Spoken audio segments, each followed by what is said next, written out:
Happy Wednesday. Today we're going to go over some bunch of different things. I got Mike Connolly in here. I'm going to bring him up in a minute. So he's got a bunch of questions, a bunch of different things that he's at a crossroads with inside this business. A lot of times just getting started or getting into it, like it's the hardest part. Before we get going, one thing we want to bring on is this. Hang on, Mike.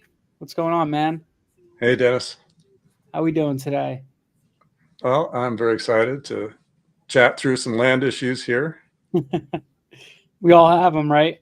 There's Just always there's times where I'm like, what the hell am I doing in this business? Like, I don't even know sometimes. So don't worry, it's not just you, it's everybody. So tell me a little bit about what you got going on. So where are you in this business? I know you said you have some prior real estate experience, right? yeah, yeah. So I mean, I've done dozens of deals back in the day. So up until '09, buying and selling houses, keeping some of them, did really really well with it, and then hit a brick wall in '09, and basically I decided to just leave it all and go do something else for a while. Yep. But in the past couple of years, I've been getting back into it and sort of discovered this whole land thing with Jack Bosch maybe a year and a half ago, something like that. Mm-hmm. And then kind of progressed through a series of different, coaching programs, and then discovered Leah here about a month and a half ago, maybe even just a month ago. Nice. And that's, to me, that seems like, wow, that's really turbocharging things. So as far as the land business goes, I'm trying to count them up this morning. I think I know I flipped at least 4. I just got done with another one recently. Bought for 10, basically sold it on a land contract for deed for about 24. Okay. So that's kind of where I am with the land business. Just ultimately, what I'd like to do, Dennis, is move into more like residual income type things. So either build the land business to where it's its own machine. I know that Ryland has sort of done that, and Sumner, or just acquiring properties that lease purchase deals or even some commercial deals where the income stream is just part of the thing. But right now I'm focused on cash flow, putting together a war chest, and so land business seems like that's the best way to go. That's my primary focus. Yeah, it's kind of like wholesaling houses, right? This is like you need a high earning business to be able to invest in real estate realistically, or high earning income, whatever thing you make money, right? It's at the end of the day, you got to make money to go buy rentals, do all that stuff. So this business affords that type of opportunity where you can make big chunks of change pretty quickly, and that allows you to reinvest that into obviously real estate or whatever, stock market, whatever you want to do. Personally, that's what we do.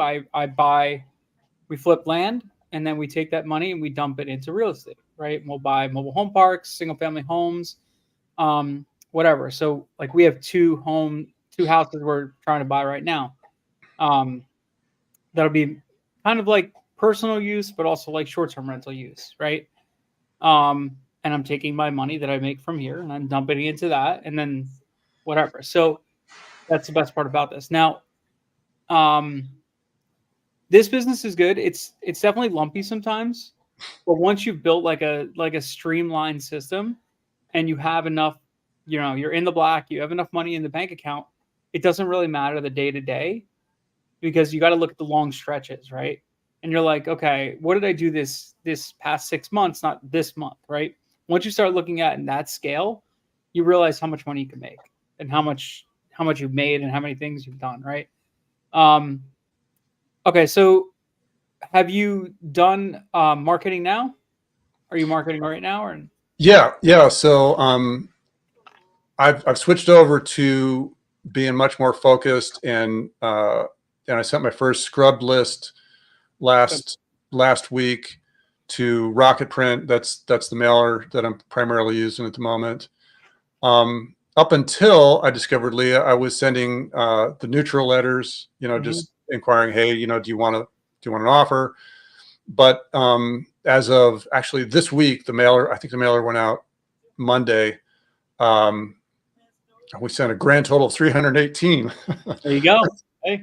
Which was that list started at 900 something when I pulled it from the data source, and then after several scrubs, including the one at Atlanta Insights, it boiled down to 3. So it's about right. So we only mail like 25% of the list we pull.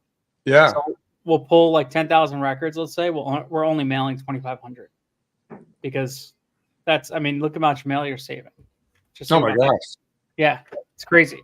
Yeah. So. I love that. I love that focus. Yeah. So, so this mailer is a single page letter, and it just basically says, hey, here's what we can offer you.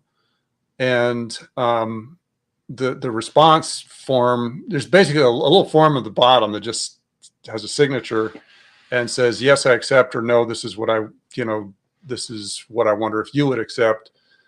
And then the letter itself says, hey, if you have any questions at all, give us a call. And there's a toll-free number there, or email. And then I've got the email address or fax, but it's pretty straightforward. So I guess we'll start testing and see, if that works or not. I've been looking at other. Marketing like that, like picking your letter out, is something you kind of have to you're going to evolve over time. You're going to test different things. The most important thing is just getting it out there, right, in the beginning. Yeah. And that's pretty much it, right? A lot of people get stuck and they're like, I just gotta, I can't figure this out, whatever. Just send something. Doesn't matter. It could just be a fart in a bag. Just send it, right? Just do something.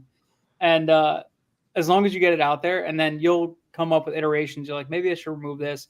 Maybe I should add this, whatever. Like now, my mailer is 3 pages, totally different. It's got a whole bunch of stuff in it. So, and even now I might go back and change things. I'm like, yeah, it's probably too much, right? So there's different things you're going to add, change, and develop as you go along.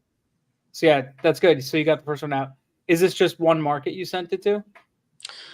Yeah. So this go round, I picked out 3 zip codes. 2 of them are in North Carolina. One of them was in Florida. Just based on what I was seeing in Land Insights on those zip codes, that was kind of how I targeted them. Nice. Yeah, it's good. Doing multiple, stacking your list so you get multiple touches at different places is ideal, right? You don't want to go, I know some people that just send all their mail for the month to one county. It's like, what do you expect things going to happen there, right? You're not going to get a bunch of stuff coming back. What we find most people have success with is if they're hitting multiple markets every month, right? Multiple states, different things like that. That's when we see most people seeing the most success, right? On average, we're hitting about 15 different markets, whether that's zip codes or counties, every month, and about 6 different states a month. That's about average. So, and we're only sending, right now we're sending about 10,000, and we're ramping back up again to about, 25, 30,000 again. But yeah, so just consistently trying to hit multiple markets. I'd say it should probably be, if it depends, how much are you sending a month? What's your goal? Yeah, so the goal would be to be sending somewhere between 4 and 6 at this point. Let's call it 5, I guess. Okay. So 5, you should probably try to hit between 8 and 10 markets, ideally. Wow. Okay. 8 and 10 zip codes, right? If you're hitting that many. Because if you're hitting a zip code, you're probably only, like you said, 300 records once you scrub out. That's not that hard to get, there's going to be some that are 2,000 records. Fine, do them, but there's going to be others that are 300, 100, 200, whatever the case may be. So, yeah. Yeah, one of the markets, so I've had, for some reason, pretty good luck in a market that doesn't really seem to show up as being one of those, quote, pools of liquidity. Yeah. But I've built up a pretty nice buyers list because we were advertising, some dispos there. So it's, you know, I'm kind of going, gee, I don't know. It seems like the indicators aren't really great for this market. Maybe I just need to hone in on some of the zip codes. That might be the solution.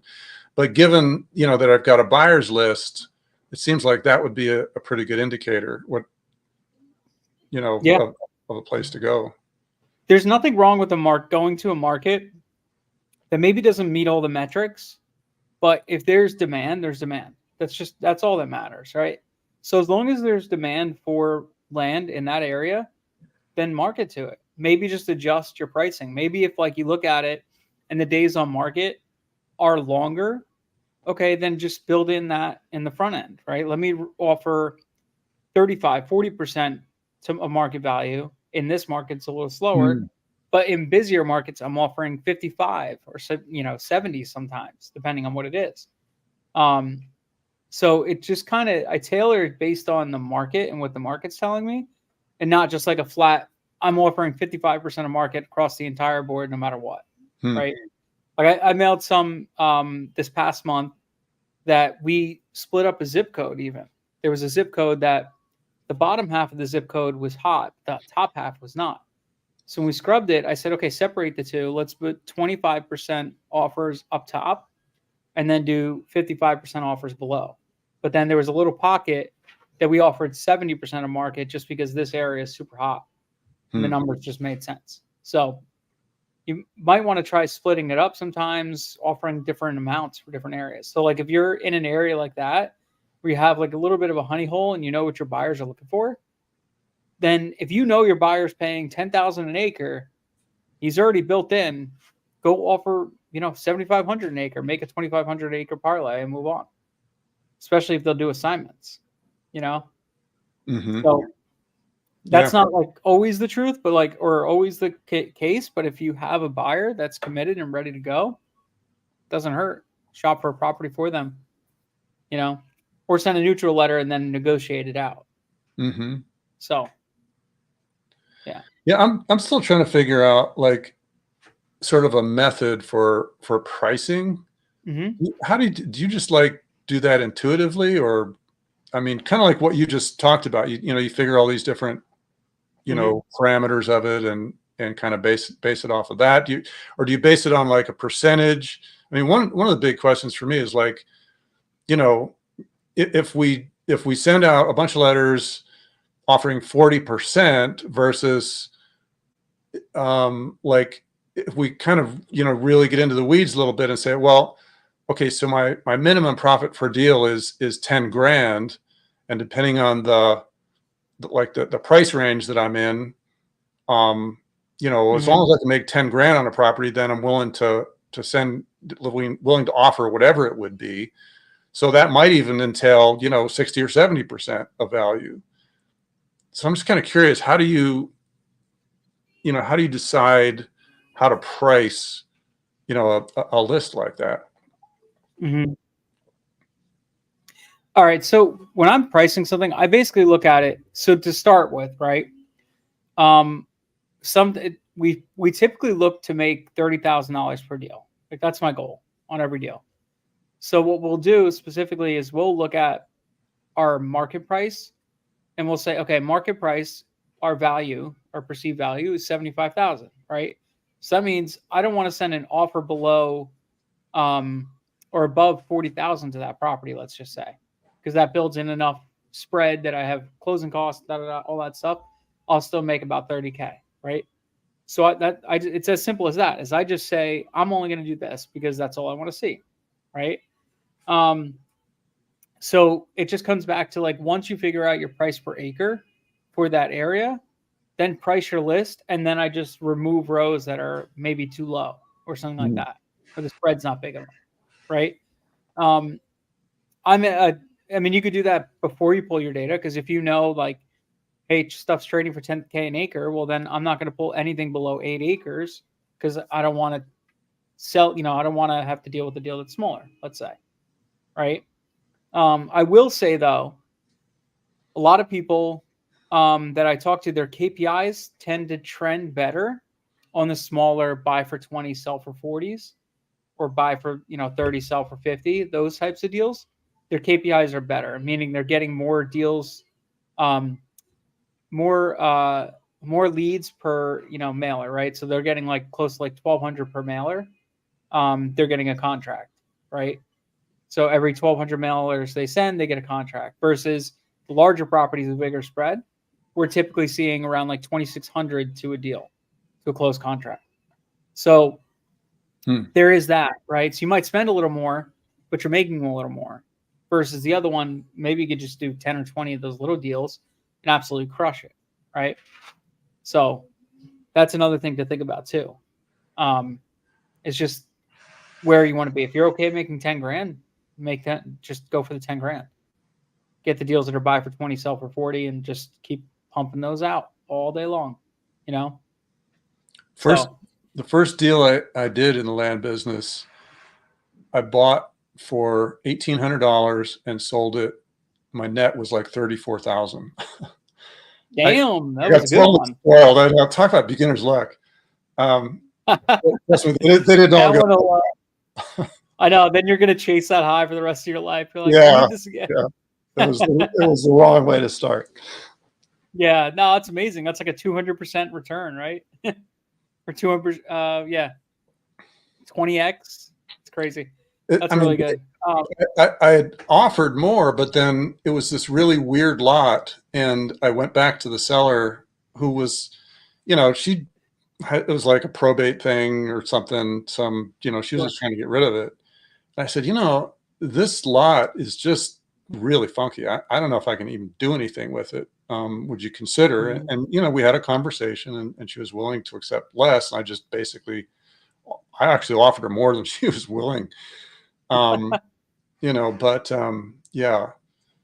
at this stage, I think what I'm shooting for is more like you said, the buy for X, sell for Y, but just have, develop a stream of those so that we can kind of have a system, that we can do consistently. I'd like to sort of build, the way I'm picturing is we build that base first, although from what I understand, I guess, in some ways those are they're a little bit harder to do. People are a little bit less, interested in talking to you. And if you've got a higher price property, you've got sort of more leeway to negotiate is what the sense I'm getting.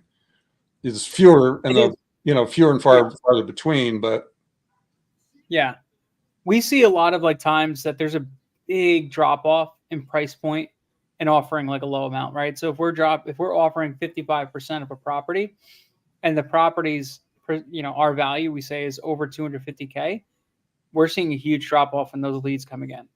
Like very few actually call on that. But the ones that do call make all the other ones that you mailed worthwhile, right? Because now you're getting 100K spread on a deal, right? So you're going to get very low. Your KPIs tracking on that stuff are super low. But when a deal comes in, it's so worth it that it's like, okay, yeah, this took a long time to get, but once I get it, it's worth it. So we're going to keep mailing it, even though the KPIs might not track. But building out, you need to have like your base, right? So Sumner does something similar to this on his land website. He usually has like these he calls them like what the hell? I forget what he calls them, but basically it's like he goes out and shops for stock, right? He'll go and buy all these like little infill lots, right? A bunch of like little desert squares, infills, all this stuff. And he's like, they're not huge money makers, but they're traffic makers, right? They're bringing people into my website, bringing people in to look at this stuff, which helps generate more looks and this and that. So all it does is really help build his website up. And then it's also inventory that he could sell. And while the people are there, like, well, why would I buy 10 acres here for, $15,000 when I could go buy this nicer piece of land for like 30,000, right? And then they'll go shop for that instead, right? Kind of just funnels them in. So there is something to be said about building a good base of those smaller ticket properties. One, it'll keep your business floating all the time because now you always have money coming in and out, right? That's the other thing too with the larger parcels. A lot of times, they're typically going to be bought with financing or this or that. They're going to have contingencies. typically under $120,000, most people are paying cash or pretty close to it, right? So they're going to turn over a lot faster. So that's another thing too, is like the length of time it might take to sell a property over 120K might take 4 or 5 months, right? Mm-hmm. Between everything and all that stuff. But Yeah. selling a 40K property, somebody could walk up and say, hey, I'll buy it today. Like you're done in 10 days, right? So I think it is a good thing to have a good base of smaller properties to go off of, right? That's what a lot of people do with notes, right? They'll buy a bunch of little properties, sell them on notes, Mm-hmm. and then use that residual income to build their business. So that's another whole business to do too. Yeah. So That leads to a question, Dennis, of like how do you finance deals? And I'm right now I am thinking more kind of in that, the 40K range. So like how do you decide whether to do a double close or, an assignment or, just mhm. outright buy it? And I know sometimes, if it looks like it could slip away and it's a really, really good deal, you probably just want to find some way to get it financed. And I haven't really explored that yet. I've been mostly doing stuff either out of pocket or just, trying to, or doing double close. But I mean, how do you recommend financing, these deals kind of in that range? It totally depends on like for me, I have access to like private capital, so I have a lot of lenders that we could throw in deals, right? As long as I look at the spread and I'm like, okay, this is pretty good, and the market's really moving, then we'll throw a lender on it. I typically save lenders for deals that I know are going to move really fast because I don't want to put them in a deal that's going to take a long time. Right. So you have that.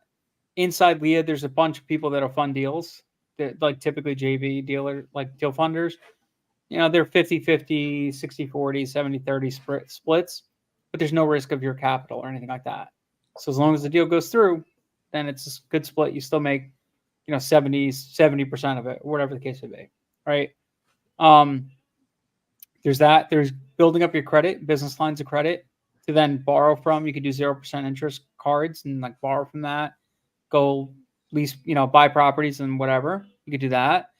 And then double closing. Double closing is good if you think it's a fast moving market or you're unsure about something. So what we've started doing with a lot of our properties is we'll get them under contract. We'll just we run a quick baseline title. And once we get our baseline title done and everything looks clear, we're throwing that thing on the market. So within 2 days of us getting a signed contract, we're on the market already. And we're gauging interest. Now we're going to let it sit on the market while we're like doing our due diligence and all this stuff. And let's see what type of offers we get. If we get anybody calling and saying, hey, I want to buy the property, okay, great. Well, either push or double close, or if we see a ton of interest, tons of views and all that stuff, then we'll just move forward with buying it. We make that assessment again and say, okay, we like this. Let's just buy it now and then go forward from there. So Are you listing those? Do you get it like, what do they call it? Power of attorney and listed, or do you just not do it MLS? no, we put it on the MLS, but in our contract, we have, in our contract, we put that, we have a right to market and list them on any platform, Okay. including MLS. So basically they get a POA signed when they sign that. So Okay. yeah, as long as it's a clause in your agreement, and then you'll send the POA after, or okay.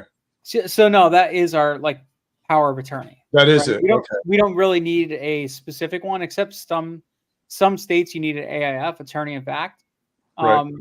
Some states you do require that, like South Carolina. Typically, a lot of times they require that, but usually the listing platform is going to kick that back more than anything else. So Right. we're using like Brokerless or Qualia. Right. If you're using Brokerless, you go to list with them, they'll look at it and be like, hey, you don't have an AIF or you don't have a POA for this.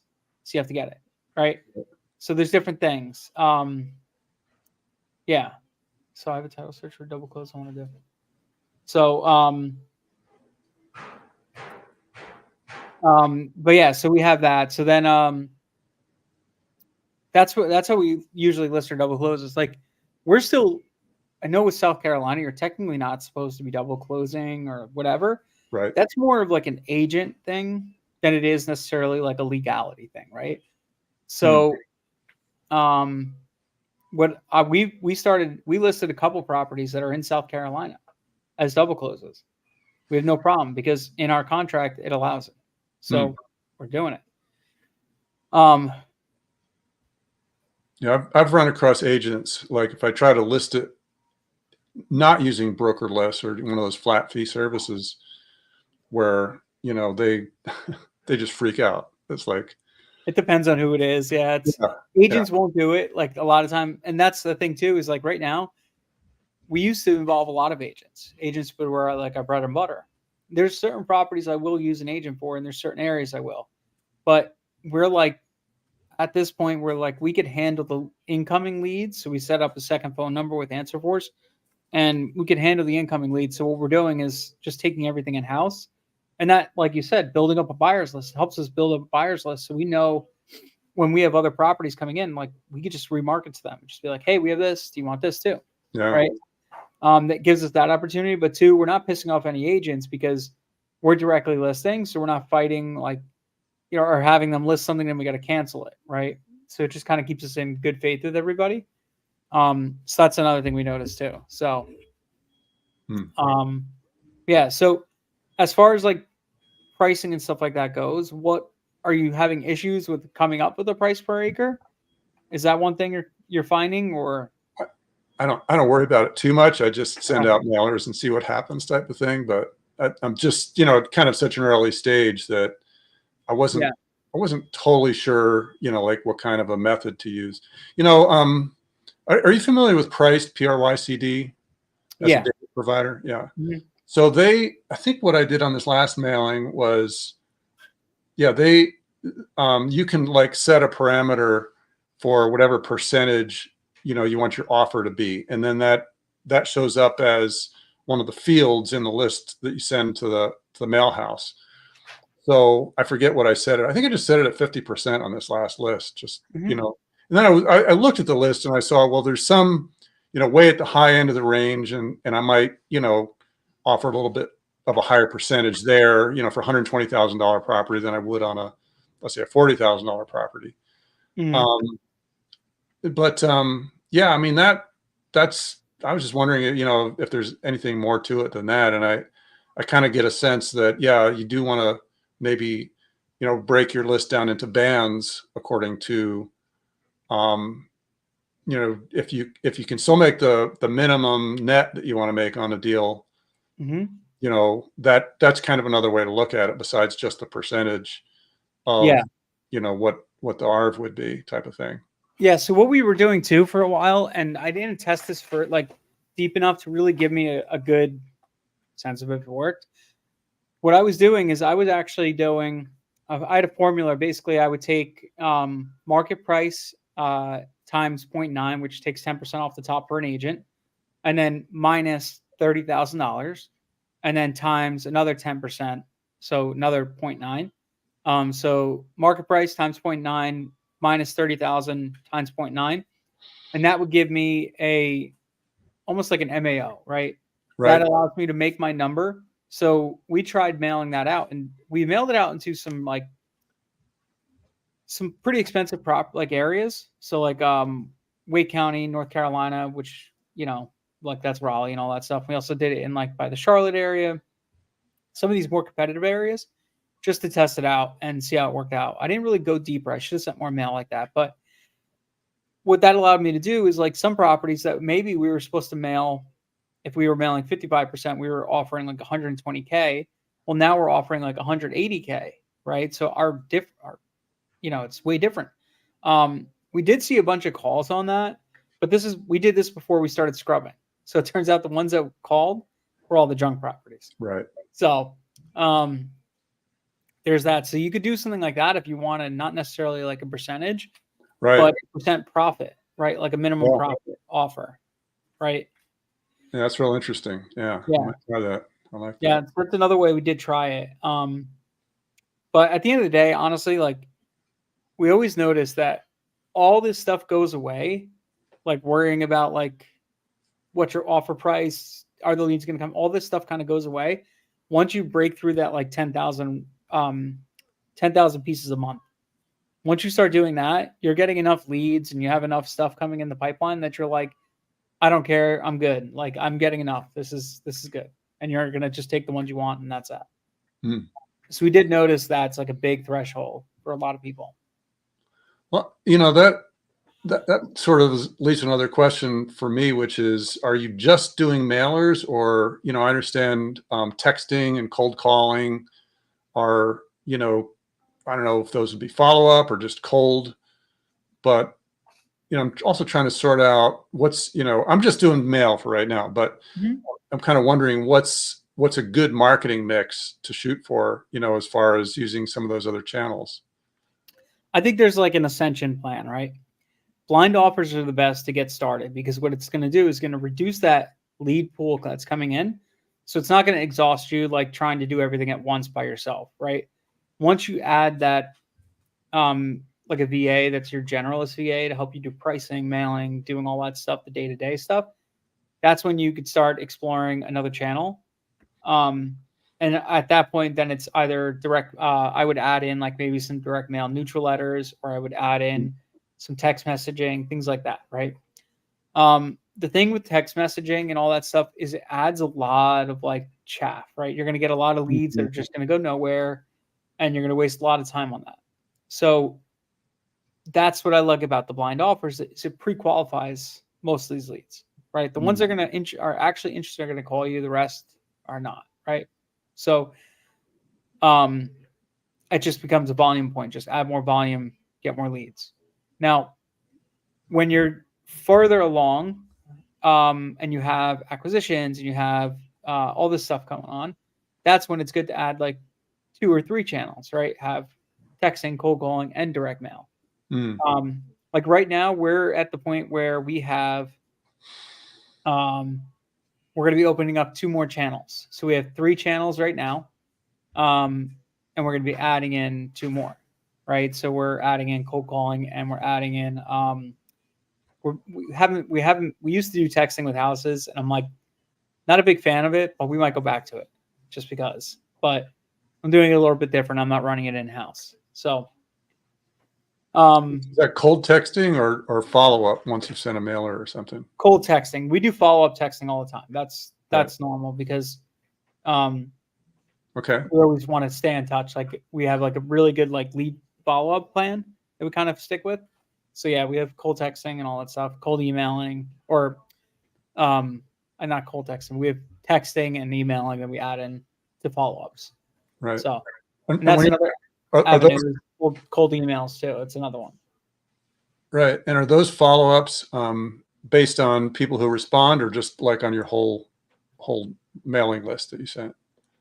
Our main follow-up, like a follow-up sequence, is somebody that's actually called in as Okay. pre-qualified. So your responders. Yeah. Exactly. Yeah. What we're gonna do is like we remail counties. So we'll mail a county, then we'll remail a county like 3 months later. Right? Okay. Yeah. Whether we change the pricing or we turn it into a neutral letter, whatever the case may be, or we might just mail the exact same thing. It just totally depends on the market and all that stuff, and which county and whatever.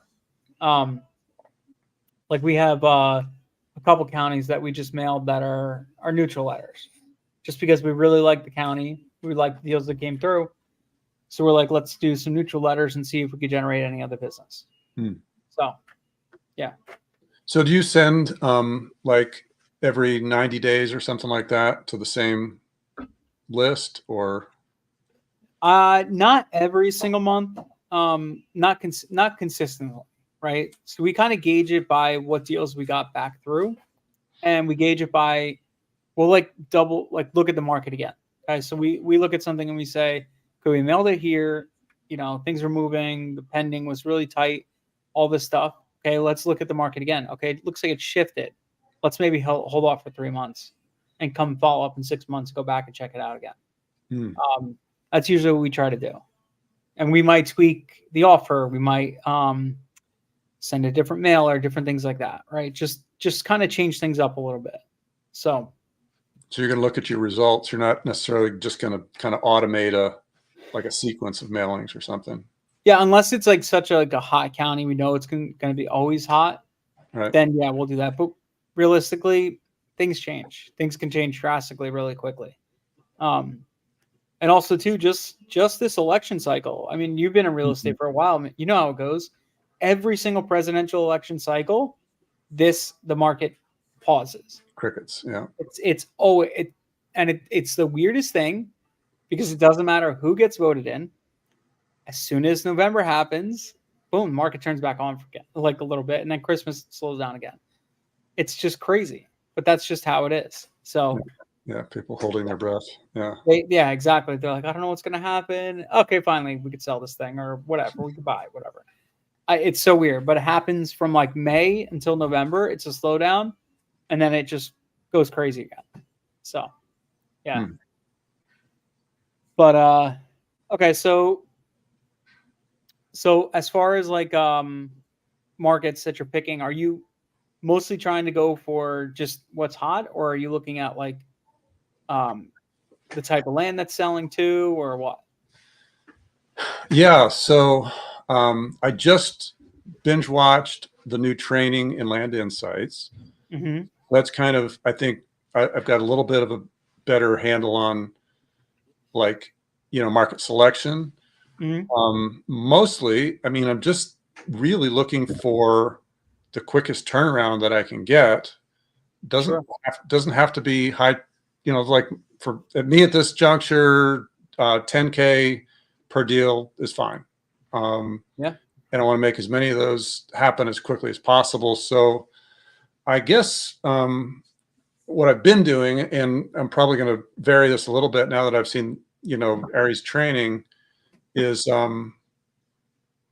starting with, the STR and looking at, let's see, what was the next parameters I was using? So that, and then volume of deals in the county. Mm-hmm. I'd also look at days on market. Mm-hmm. That was pretty important. I look at days to pending, how long it Days takes. pending, right? Yeah, that one I days, just recently, started thinking about. Yeah, there's nowhere you could pull that data, but you can look it up. it's in Redfin, right? It is. Well, you can't pull the data, but you have to look at each when you're Yeah, going look to at each each, property. You got to look at each one. Yep. And you know what I actually noticed? This is a cool little trick. Let me just see if I can pull it up. Oh, hang on. Here it goes. Okay. So if you have, do you have Chat GPT? Yeah. Okay. Do you have 4? Like do you have the paid one? Yeah. Okay. So watch this. Ready? What's the hottest county for 20-acre plus vacant land in Washington State? Okay.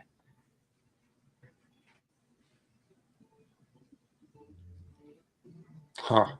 Yeah, but wait, it gets better. Okay, so here's the top 5. Okay.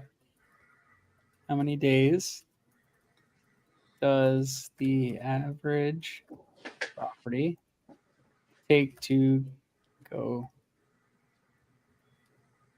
pending? Holy cow. Now it could be hallucinating, I know, but the thing is this gives you direction, right? You could also use this as like a direction piece. So Kid County, look at these. San Juan County, about 57 days. I just noticed this the other day. I'm like, let me see if it does it. I did it. I'm like, get the hell out of here. And then I went back and I confirmed it, and it was pretty much spot on. Really? Huh. So, like, if you've already picked the county, you could just say, hey, how long does it take for average, properties to go pending in King County, whatever? And it'll go and look at how long it takes to go pending on all that stuff. Because with Chat 4, it could go online, right? Right. Go and search websites, do all that stuff for you. I was like, damn, that's awesome. So it does help you, like, if you're looking at stuff. It just gives you it. There's nothing to replace eyes and ears and looking at data, but this is a good indicator to like, hey, can you just like do this for me?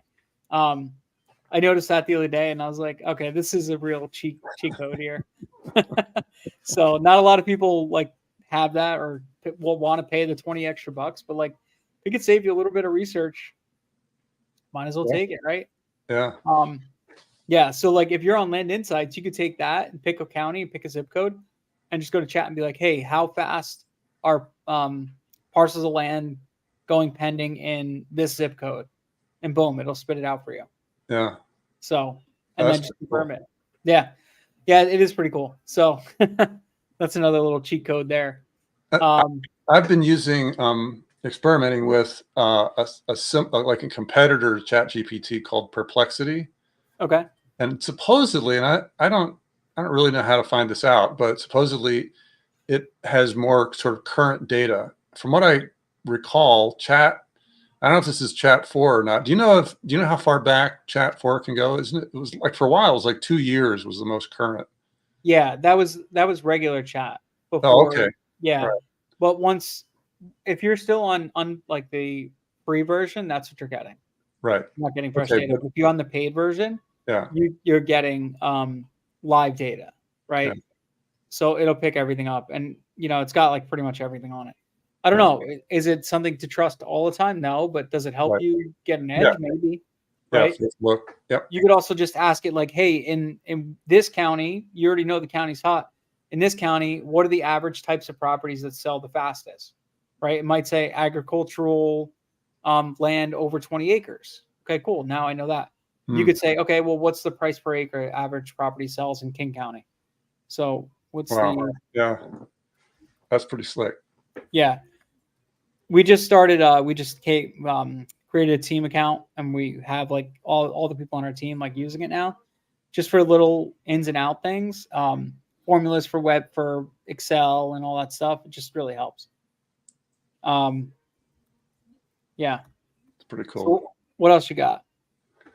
Well, so one other question is, like, if you're doing seller financing, I'd always sort of prefer to go with a title company, but then again, if I can save, $1,000 or 1,500 or, whatever, if I can split something with the seller and it's a really simple deal, I'm kind of like, geez, do I even really need a title company? What's your feeling on that? I always use the title company. Yeah. Okay. Yeah. You know what? I'm just like, I always look at it. I'm like, I don't want to, the one time I don't use the title company is the time that something's bad is going to happen, Yeah. So I'm like, for the extra $1,000, whatever the case may be, I think it's just worth it. Get something recorded, all that stuff. I mean, you could do it yourself. You could self-record, whatever. Like, it's worth it, but like, I don't know. I just like that's Yeah. it's kind of like just getting that title insurance doesn't really do anything. Will it actually do anything? I don't know. But I think it just gives me peace of mind.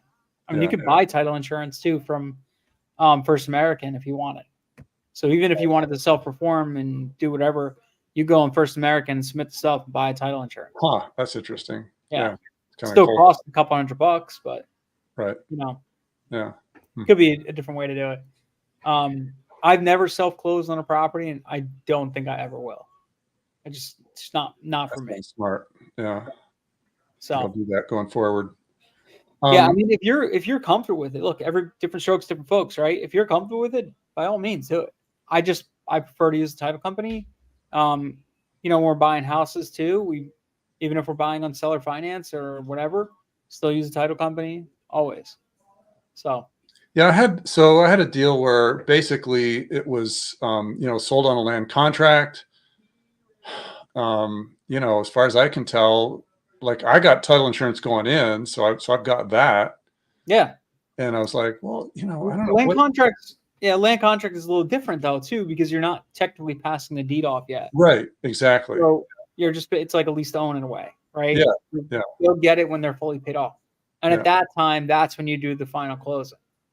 Yeah. Right. Exactly. So right. Yeah. At that point. Yeah. Yeah. But as long as when you bought it, you got title insurance knowing you're the owner. Oh yeah. I don't see anything wrong with that. Now, the only benefit of you doing it now versus later is it's recorded, like it's a recorded transaction. So if anything happens, you could cancel the transaction. You could file foreclosure proceedings, things like that. That might be the only thing. Now, with your contract for deed, Yeah. With your contract for deed, are you making sure there's clauses on there that they're not allowed to put any permanent structure until they're fully paid off? Yeah, I don't think I did. Okay, That's so clear. Yeah. yeah, so make sure you do that because what could happen is if somebody puts a house or a mobile home or anything permanent onto the parcel, like Yeah. they could put a an RV or something like that. Right. It's a mobile, right? Yeah. But you can't put any permanent type structures on a contract for deed because they don't technically have title for the property. Right. They shouldn't be able to build anything or anything like that, right? So that's also one of your protections inside a contract for deed because if they go and build something and now you have to foreclose on them, well, now you have to go through the whole foreclosure proceedings and Yeah. remove them, everything like that. Versus if they're on, something mobile, they could just pull it off and that's done. You just separate the land. And the next month you could sell it to somebody else.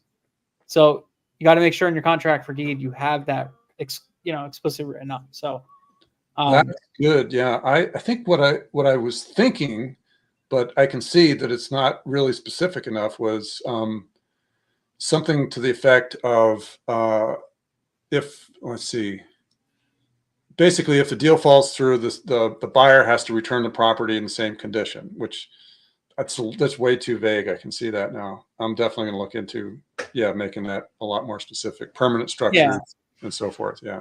I mean, you could always amend it, right? Just say, hey, we just updated a few things, so I just want to amend the contract and just add these protections in here. You Yeah. know, and just let them know it's this protection for both of us. I want to just amend the contract so we're both protected, Right. and that you're within your rights, I'm within mine. That's Right. all. Most people, if you sell it on something like that and provide some kind of like value, they're not going to say Yeah. no to it. Yeah. So Yeah. yeah, No, that makes total sense. yeah, Yeah, they can always buy it out, if they really just want to put something on there. Just okay, fine. exactly. Let's consummate the deal. Exactly. And that's honestly, that's really the main ticket because people get this land and they're like, I'm going to build a house. And they go through all the planning process, all this stuff. And then their clause says that they have to pay off the note first. Well, then they're like, shit, well, I guess I got to pay that off, which allows you to get it paid off sooner. Yeah. Right. So it Yeah. accelerates it. Also, doing partial lien releases are always good to have on there too. So if you ever want to do a,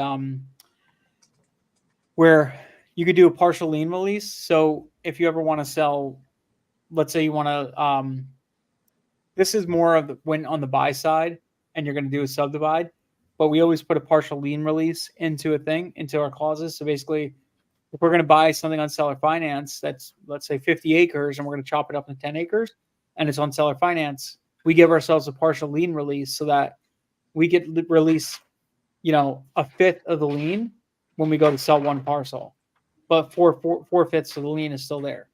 So it Right. just allows us to sell parcels as we go. Sell one at a time. Yeah. Exactly, because we technically couldn't get title for something if there's a lien on it.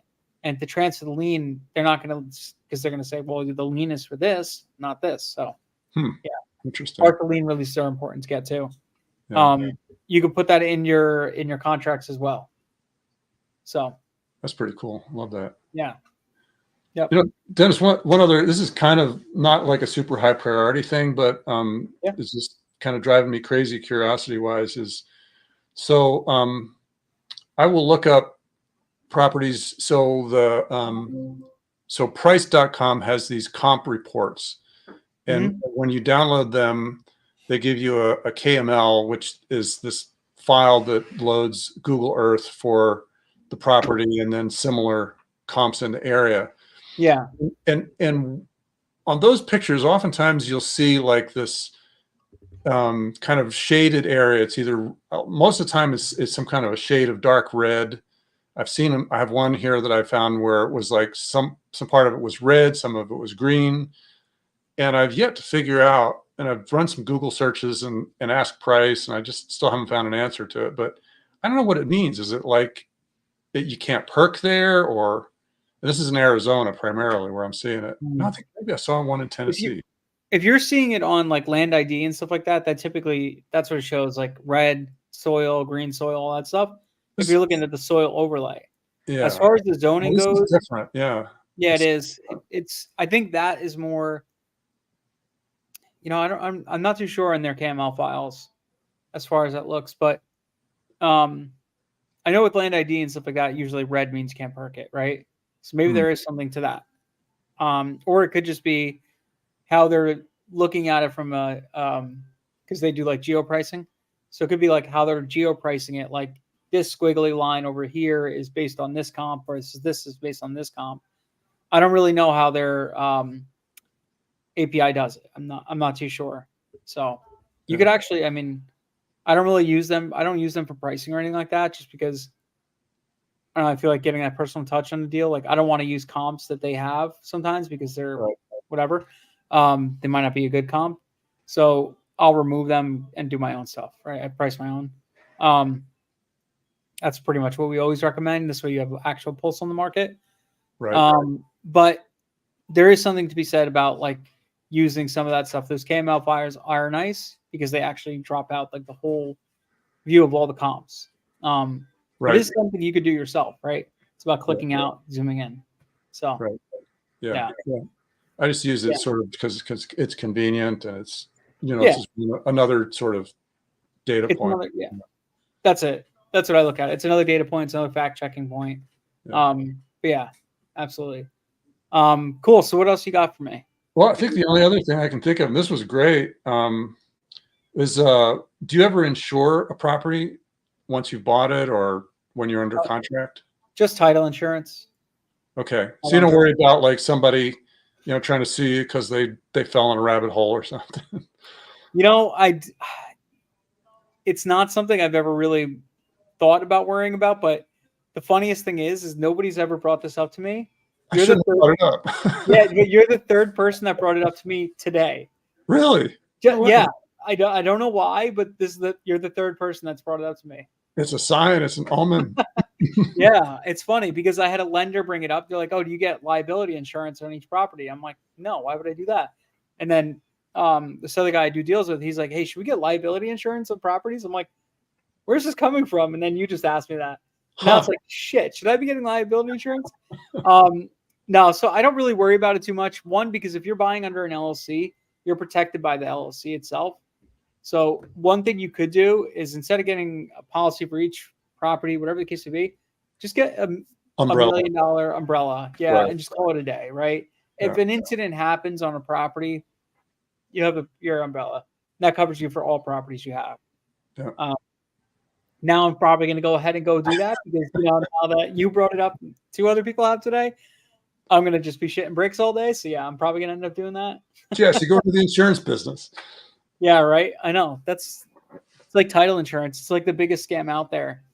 We're paying for somebody else to verify they did their job right. That's what we're paying for. It's like, what the hell, man? I can't wait till blockchain title is a more prevalent thing because it's just going to be so much easier. Like you could just follow the chain of title in seconds, but we're not there yet. Get there. All right. One last question. So you just raised an interesting point about like you're buying it in an LLC. Do you ever buy in a trust? You could. I've never bought them in a trust.